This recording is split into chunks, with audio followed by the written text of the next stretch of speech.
It was Christmas weekend, late at night, when I found myself driving alone through a quiet residential street, the kind of street that usually feels safe, lined with closed shops, parked cars, and dim streetlights glowing through the cold winter air. Most homes were dark, their occupants already asleep, celebrating the holidays indoors with their families. The street was unusually silent.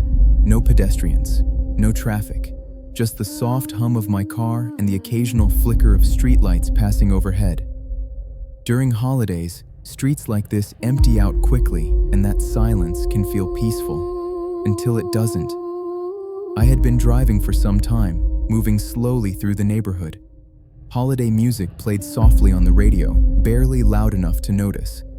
My headlights illuminated the narrow road ahead, casting long shadows across parked cars, trees, and trash bins placed along the sidewalks. That's when I noticed something ahead.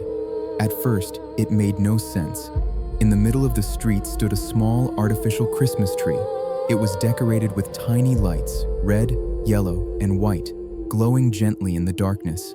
From a distance, it looked festive, almost welcoming, completely out of place, but not immediately threatening.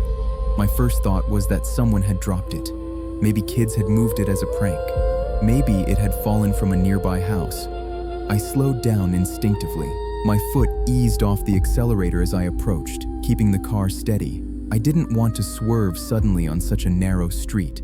The closer I got, the stranger it felt. This bright symbol of Christmas standing alone on an empty residential road with no one around. Something about it felt wrong. There were no people nearby, no open doors, no holiday decorations on the surrounding houses that matched it. Just the tree, placed exactly where a car would be forced to slow down. Before I continue, if you are enjoying our video, please like and subscribe. I decided not to stop. Instead, I slowed just enough to pass safely, keeping my doors locked and my eyes alert. As my headlights moved past the tree, they swept across the side of the street. And that's when I saw them. Men, crouched low behind large street dustbins placed along the sidewalk. There were at least 2, maybe 3. They were positioned carefully, using the bins for cover. Their bodies were tense.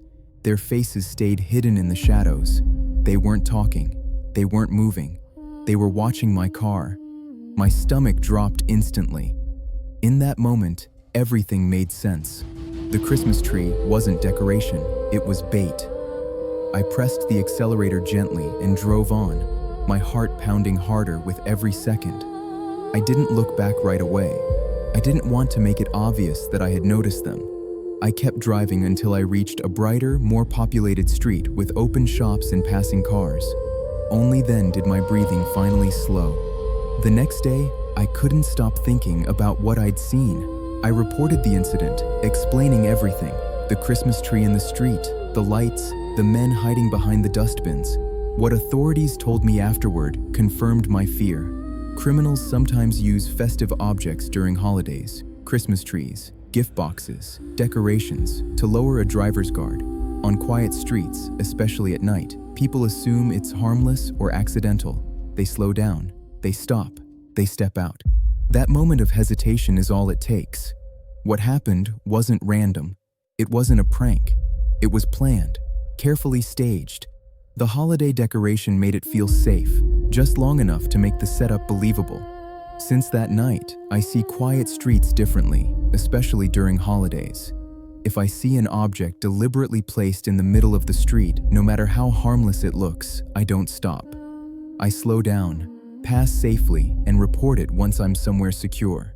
Because danger doesn't always look dangerous. Sometimes it looks festive, sometimes it looks harmless, and sometimes it waits for you to trust it just long enough to stop.